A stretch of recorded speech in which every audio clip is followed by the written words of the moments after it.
All right, it's that time for the weekly update. It is, what is it? Sunday, April 12th. I'll get this posted up in a few minutes when I get back from my hike, or walk, really. This week, of course, all focuses in the Persian Gulf, the Strait of Hormuz. There's kind of a ceasefire going on, and if you follow the Middle East long enough, you know that a ceasefire in that area is really just a reduction of fire, right?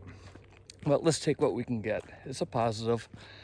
Both the U.S. and Iran are meeting, and as you expect, talks aren't going anywhere, but you shouldn't be surprised by that. This, again, is the Middle East. Iran claimed they mined the main shipping channel in the strait. The U.S. is claiming that they've kind of demined it. I'll link below a good video from what's going on with shipping. Sal goes over what's going on there. Basically, at least 2 United States Arleigh Burke class destroyers have passed through the straits. And most likely some other ships that would do the actual mine clearing. I'll let Sal go into that. But summary wise, there's 3 littoral combat ships in the area. Those are set up as minesweepers now, so they probably did the dirty work. But the big thing is one of the destroyers went through with this transponder on, saying, "Hey everybody, look at me. I'm going through the shipping lanes that were mined." So that's positive. We'll see how things go. You know, if the ceasefire, both the U.S. and Iran are licking their wounds and resupplying in case we go into another round of fighting. Be a little optimistic, maybe things will de-escalate.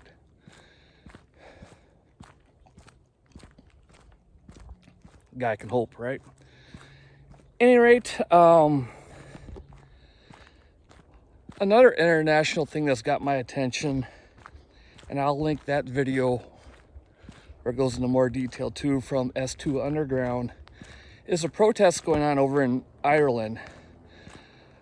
Truckers and farmers are disrupting traffic and protest, I believe, of not only the increased fuel costs, but mostly on taxes. It's very reminiscent of what happened in Canada a few years ago with their trucker boycotts, or not boycott, or convoys and all that kind of stuff. And what really interests me is a common thread between the two. I won't spoil that for you, but please watch S2 Underground's video. It's kind of interesting. But yeah, it seems like the general public isn't too outraged. They're supportive, much like what happened in Canada a few years ago. So it'll be interesting to see how that pans out. I saw that Ireland was deploying military units to clear the road stoppages, and that's, in that part of the world, that could lead to troubles. And if you're my age, you probably get that pun. What else was I going with that? I don't know. But it'll be a good test case, a real world scenario to take notes from of organized civil unrest against a government that's getting a little tyrannical. Oh yeah, I remember where else I was going. Before, all our focus was on the Persian Gulf. There was starting to get some unrest in Ireland with some of their immigration things that are going on. We'll just leave it at that. So is this building up as well? Again, what's going on in Ireland, I don't really need to adjust my lifestyle about. I'm just taking notes, see what I can learn from other people's, what I can learn from other people in their situation in case it comes applicable here. As I mentioned last week when I went on to how supply chains are going to be disrupted with Persian Gulf stuff, and I went on a big rant about growing your own food and all that kind of stuff. I've received some new seed packages for this year's garden, and I'm getting in the process of getting the stuff I'm growing from seed indoors ready.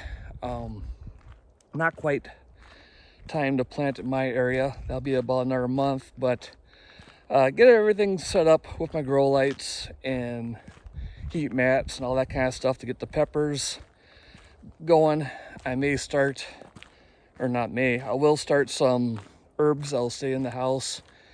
And I got the seeds and everything for my garden beds. I've been working on my garden beds a little bit, getting that all going. I'll probably have a standalone video on the importance of getting into gardening. Like I said before, there's a lot of prepper type people who have bought, you know, the Patriot Garden, the survival seed package things where you get heirloom seeds in a sealed container. And a lot of these people bought them because, hey, that's a nice prep. And they're sitting in the closet and their plan is, well, if I need it, I'll plant a garden then. Anyone that's ever done any gardening will laugh at that theory. And we'll get into that later. So, yep. What else I was going to say? Yes, gas prices are below the national average in my area, but they vary a lot.